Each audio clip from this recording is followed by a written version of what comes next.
Well, you're right on time for Breaking Today. Good evening from where you're watching us from. My name is Joel Chacha and our sign language interpreter is Michael Maida. We have a lot in line for you and these are our top stories.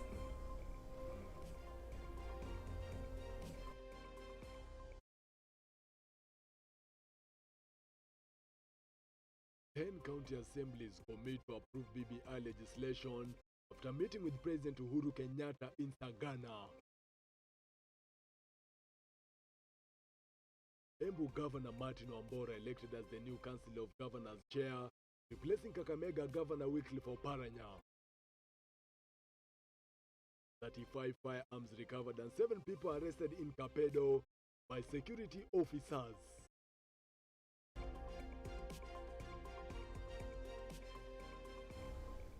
Well, be sure to reach us via social media platforms at Switch TV Kenya on Twitter and at Joel Chacha M on Twitter, and as well on Facebook, Switch TV Kenya and Joel Chacha. Send in an SMS via 111 We begin in the corridors of justice.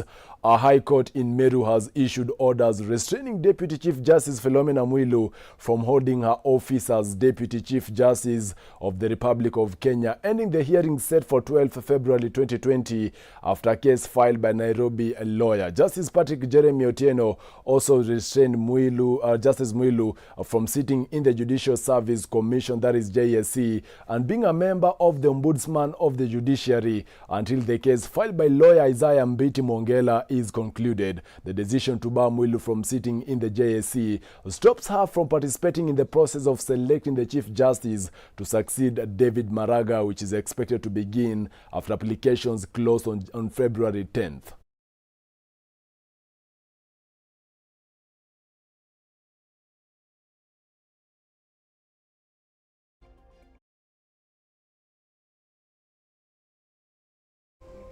Shifting gears now to matters BBI and politics, 10 county assemblies have today assured President Uhuru Kenyatta that they will pass the Building Bridges Initiative legislation within the required legal timeline, although reports indicate they first want car grants. All politicians allied to the Deputy President William Ruto were left out of the Sagana meeting. Sazamunga with more. The open forum offered the President an opportunity to dissect the proposed Constitution Bill 2020 and what is in store for the vote which count. Addressing the Mount Kenya MCAs at Sagana State Lodge, Kenyatta maintained that he had never openly stated that he would renege on this agreement with the Deputy President. The President's response came after backlash from a section of leaders allied to the Deputy President who accused the President of going back on his promise to the Addressing the dynasty narrative earlier in January 2021, President Kenyatta insinuated that Kenyans were tired of being ruled by communities since independence and would likely vouch for a leader from a different community come 2022. Hata mimi naweza nisimame hapa basi niseme kuna jamii tu mbili za Kenya ambazo zimetawala, labda ni nafasi ya jamii nyingine pia kutawala. Some of the issues discussed during the meeting include the Big Four agenda, the Building Bridges Initiative, curriculum reforms, and the fight against COVID-19, among others. Led by the county assembly speakers and house leaders, the MCA say they back the BBI process because it should allocate more development resources to the grassroots and help solve challenges facing wananchi, such as inadequate bursaries, but they are reported that the MCAs ask for car grants in return. Sazamunga, Switch TV. Meanwhile, President Uhuru Kenyatta will be on a tour in central Kenya for the next 4 days. Speaking earlier today, the State House spokesperson Kanzedena highlighted on the issues that he will be his areas of focus, including inspection of completed and ongoing development projects. Tawasili katika ikulu ya Sagana baada ya mdoso mrefu hivi, na atakuwa hapa kwa ziara ya kikazi kwa takriban siku kama 4 hivi, ambapo ataweza kuwa na shughuli nyingi ikiwemo mikutano mbalimbali na baadhi ya viongozi pia wananchi wa eneo hili. Na kama inavyofahamika, utajua ya kwamba mkutano huo wa viongozi utakuwa hapo kesho, na pia leo kutakuwa na mkutano kutwa, na mbali na hayo pia ataweza kuzuru maendeleo kadha na miradi kadha mingine ambayo ilikuwa imeanza kitambo, mingine ambayo inaendelea kwa hivi sasa, lakini kwa miradi hiyo tutaweza kukupasha jinsi tunavyoendelea, tujue ni wapi Away from that, the National Police Service has dismissed allegations that 6 individuals who died in Kapedo were tortured by police before their death. Autopsy results had revealed that their known people were tortured before being shot dead. Charles Owino, who is the National Police Service spokesperson, has said the state of security in Kapedo is gradually stabilizing. Robert Ouma reports. Just 3 days after Interior Cabinet Secretary Fred Matiang'i declared Kapedo a disturbed zone and placed under dusk to dawn curfew, it's finally coming to a calm. According to the National Police spokesperson Charles Owino, the war in Kapedo has been won, claiming that security has stabilized after recovering 35 firearms and arresting 7 people. Early operations have yielded recovery of 5 firearms, the rest of National Police Service mission to put the financials of cattle rust on note. We are not just going to, after a few days, we leave and let Kapedo burn.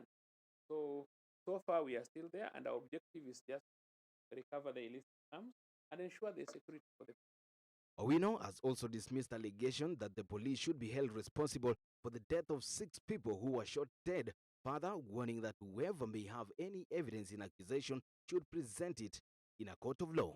We are not going to argue. This is not a court of law.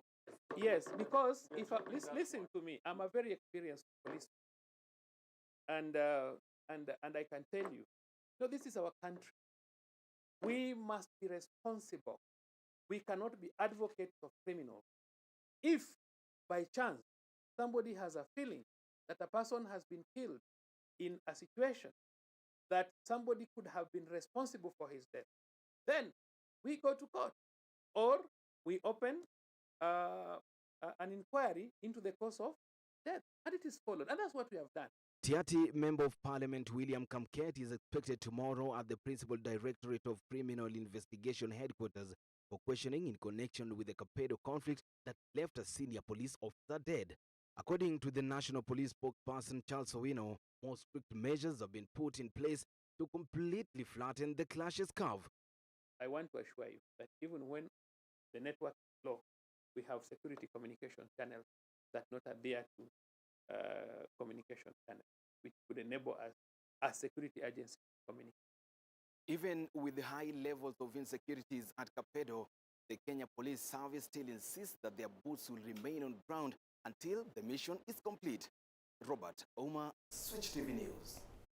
Moving on, Embu Governor Martin Wambora has taken over the helms of leadership of the Council of Governors, a position previously held by Kakamega Senator Wycliffe Oparanya since January 2019. The embattled governor was battling out for the position against Kirinyaga's Anne Waiguru, Kwale's Salim Mvurya, and Jackson Mandago of Uasin Gishu County. Wambora will be deputized by Kisii Governor James Ongwae. Daniel Karuki with more. Embu Governor Martin Wambora has been elected the new Council of Governors chair, replacing Kakamega Governor Wycliffe Oparanya.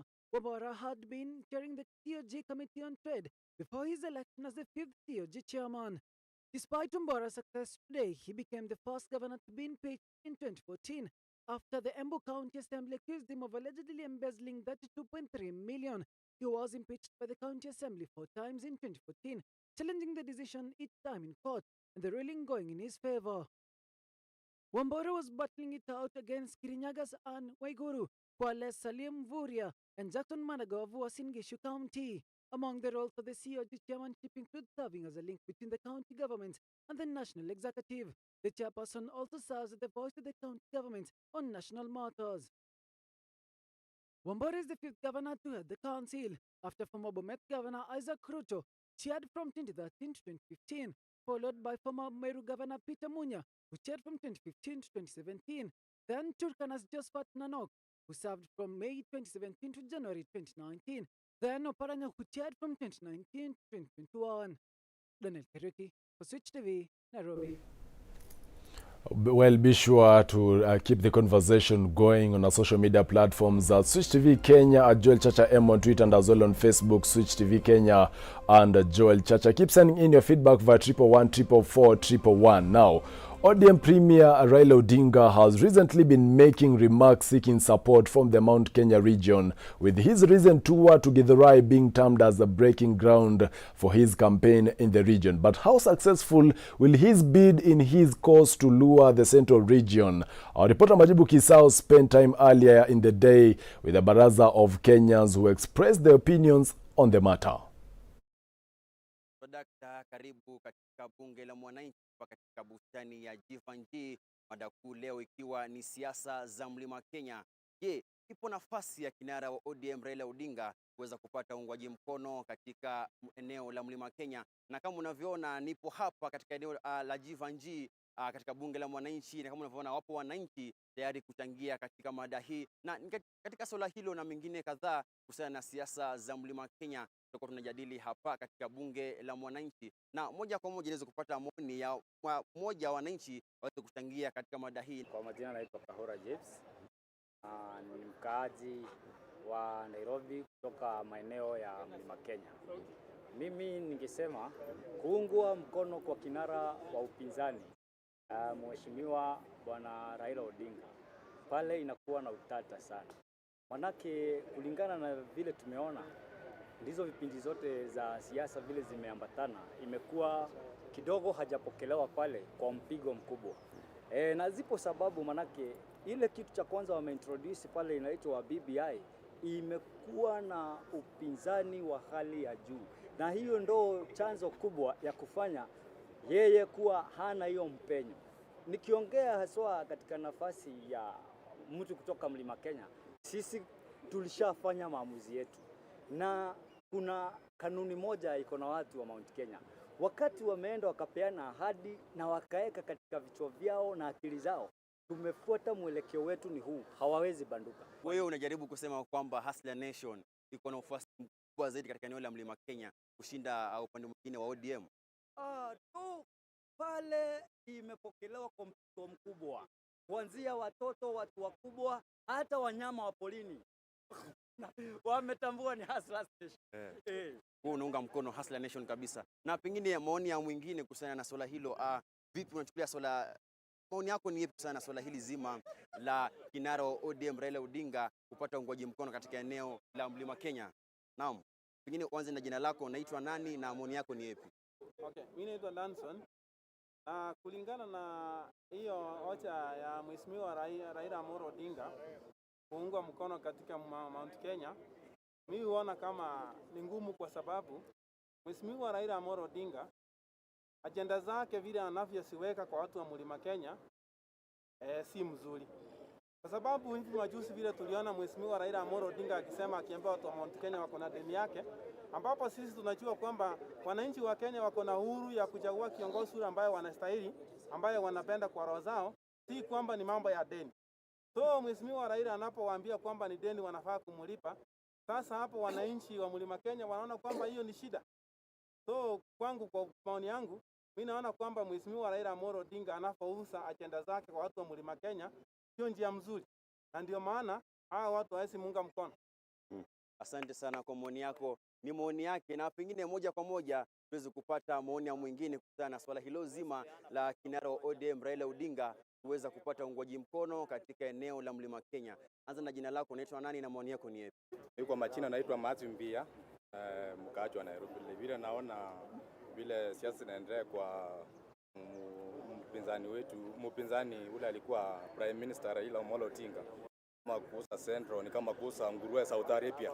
Naona atakuwa na kiporua, kwa sababu wale watu wanampeleka huku Central. Ukiona mtu kama Maina Kamanda, unaona mtu kama Maina Kamanda, sijui kama huyo mtu hata CMC na anachukua Raila anampeleka Central kumuuza. Mimi naona atakuwa na kiporua sana.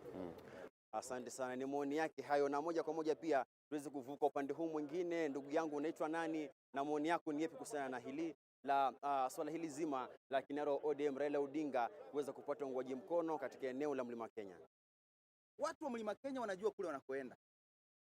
Hilo ni jambo ambalo lazima kila mtu alikumbuke, kwamba wanajua kule wanakoenda, na katika mapambano yote yaliyofanyika hapa Kenya kuanzia vita vya ukombozi wa nchi, vita vya kuleta mabadiliko ya vyama vingi vya siasa, mambo ya kumuingiza Mwai Kibaki, na mambo yote tumeyaona ya kisiasa Kenya hii, lazima hautamweka kando mtu wa Mlima Kenya.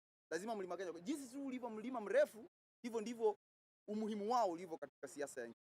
Sasa kwa sababu na maana kwamba ni vigumu sana kumuuza kule, kwa sababu wanajua kule wanakoenda, na kule wanakoenda ni wapi? Wamempata kijana mmoja mwepesi anatoka Sugoi, nitakupatia anwani yake. Anatoka pale Sugoi, anatoka Sugoi na jina lake ni WSR, William Samoei Ruto. Huko ndiko wanakoenda. Nilisikia juzi, kwa sababu ndugu yangu, nilisikia juzi kwamba walienda kule kwa Mudavadi wakisema kwamba kabila moja aliwezi, kabila mawili hawezi kaongoza. Nataka kusema hivi ndugu yangu, jambo hilo la kusema kwamba kabila mawili hawezi kaongoza, kwamba wewe hufai kusimama kwa sababu kabila lako lisimama, hamna. Asante sana kwa maoni yako. Na wanasema kwamba siasa dhaifu ni fedheha kwa wanaoongozwa, na tayari wanaongozwa washatoa maoni yao kuhusiana na swala hili zima la siasa za Mlima Kenya. Majibu sina mengi ya kujibu kuhusiana na swala hili zima, ila tu kusema shukrani kwa watu waliochangia katika mada hii. Hadi wakati mwingine panapo majaliwa. Asante. Well, of course, that's our very own Majibu Kisao speaking to Kenyans on matters politics, especially on the matter if Raila will get support from the Mount Kenya region. But for now, we are going to show commercial break. Coming after the break will be how Kenyan COVID-19 vaccine will be distributed. Of course, that will be prepared by Harry Chimea. For now, we are taking a short commercial break. We'll be back with more. Stay tuned.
Welcome back to Breaking Today, and keep the conversation going on our social media platforms as Switch TV Kenya on Twitter and at Joel Chacha M, and as well on Facebook, Switch TV Kenya and Joel Chacha. Keep sending in your feedback via 111 at 444 at 111. Moving on, and now focus on matters health. 1.25 million Kenyans are set to receive COVID-19 vaccine before June 2021. Kenya will now receive 24 million doses from the COVAX facility and will also get an additional 11 million doses from other mechanisms. The health CS, that is Mutahi Kagwe, has said several vaccines have already been tested and found to be safe for use. Our reporter Harry Chimea files the report on the vaccination rollout in the country and also brings us the vaccination of a Kenyan in Washington state and her experience of receiving COVID-19 vaccine. Take a look. It's a sigh of relief. Hope for many, as 1.25 million Kenyans are expected to get vaccinated by June 2021. The 24 million doses from COVAX facility is expected to vaccinate an estimated 16 million Kenyans for a period of 18 months. The vaccination program will be divided in 3 phases. In the first phase, a total of 1.25 million people will be vaccinated between February and June 2021. The group will include frontline health workers and all staff working in medical facilities. Phase 2, expected to start between July 2021 June 2022, targets to vaccinate 9.7 million more Kenyans of persons above 50 years of age and those above 18 years of age with underlying health conditions. Phase 3 would run depending on availability of adequate vaccines, and the target is to vaccinate 4.9 million people, who will include all other vulnerable populations. The vaccines expected include AstraZeneca, Pfizer, Johnson & Johnson, and other vaccines included in the COVAX facility.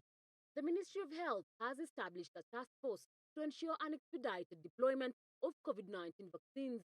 In Washington State, Wahito Michelle, Kenyan, she has experience on receiving Moderna vaccine. The shot is very painless, to be honest. Probably the most painless. The needle is very tiny. And then after that, that's it. You sit around for about 15 minutes while you book for your second dose of the vaccine. And after 4 weeks after getting the second dose, that's when you're deemed immune to the virus. So the time difference between the first dose and the second dose is about 3 weeks. And then after the second dose, you wait for about 4 weeks, which is like a month. And then after that, you're deemed immune to the virus, and that's it. Today, no COVID-19 death has been registered in the country. However, 141 new coronavirus cases have been recorded. 64 patients have recovered. Reporting for Switch TV, my name is Harriet Chimea.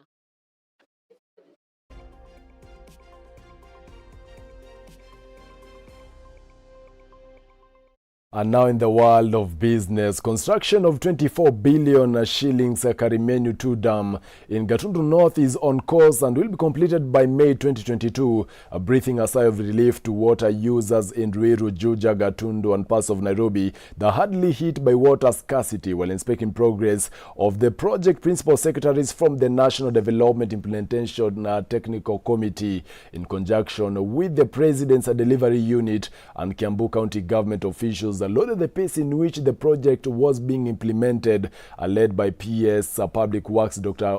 Gordon Kihalangwa. The government officials noted that the project, which is being implemented by the Ministry of Water, Sanitation and Irrigation through Athi Water Works Development Agency, is already 35% complete. And all measures are in place. We can see the spillover is almost done. They say within the next 3 months before the heavy rains come, that will be done. The intake and the outlet are already done. And the works which are going on, we have been told that come December, most of the work will have been done. So I want to assure you this. It may look like a challenge. It's really not a challenge, but we are reorganizing ourselves. And I'm very sure the CEO has been assured that measures are in place. You remember that the supplementary one is not even out yet. So I'm very sure the supplementary one, which is just going to be, it's a question of reorganizing. Elsewhere, the ghost of counterfeit importation has continued to haunt the country, with the latest incident being the destruction of 24 million shillings worth goods imported from foreign countries illegally. The counterfeit goods, which were imported through Mombasa port by unscrupulous importers mid last year, was set ablaze by a multi-agency team led by Coast Regional Commissioner John Elungata at the former Kibarane dump site. Speaking during the destruction of the counterfeit, Elungata reiterated that the government has intensified crackdown to seal loopholes used to import counterfeited goods.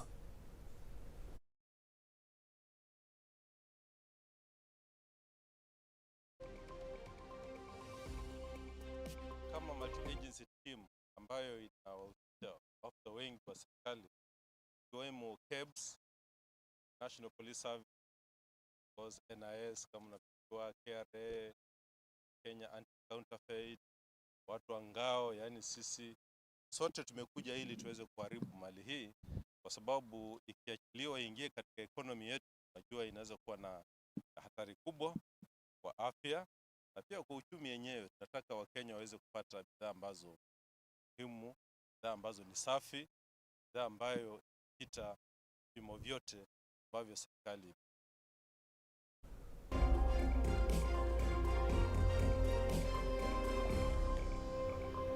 And now I'm tossing the ball to Cedric Oronje for the latest in the world of sports.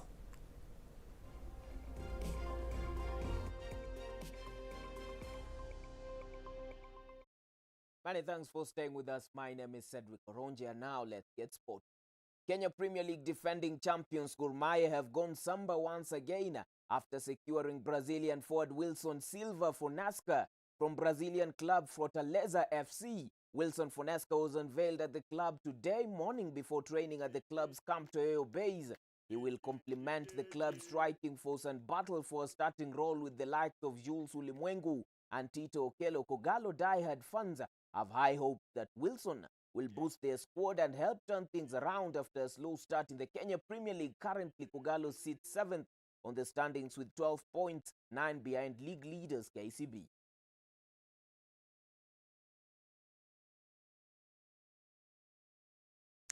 Now, English Premier League side Wolverhampton Wanderers boss Nuno Espirito Santo has generously donated 250,000 euros to help tackle poverty in Wolverhampton City. The 47-year-old has dug into his own pocket as part of the Wolves Foundation 500,000 euros Feed Our Park project. The scheme aims to reduce the effects of food poverty and support residents of Wolverhampton affected by COVID-19 pandemic. The project, which will run for an initial 3 years, has also been made possible by a 250,000 euro grant from the Premier League PFA Community Fund. I should speak to whoever is listening to. If it comes from your heart, do it, because there are people needing you, and you can change something. It is now approximately a year since Portuguese midfielder Bruno Fernandes signed for Manchester United from FC Porto, and his arrival has single-handedly changed the fortunes of the club.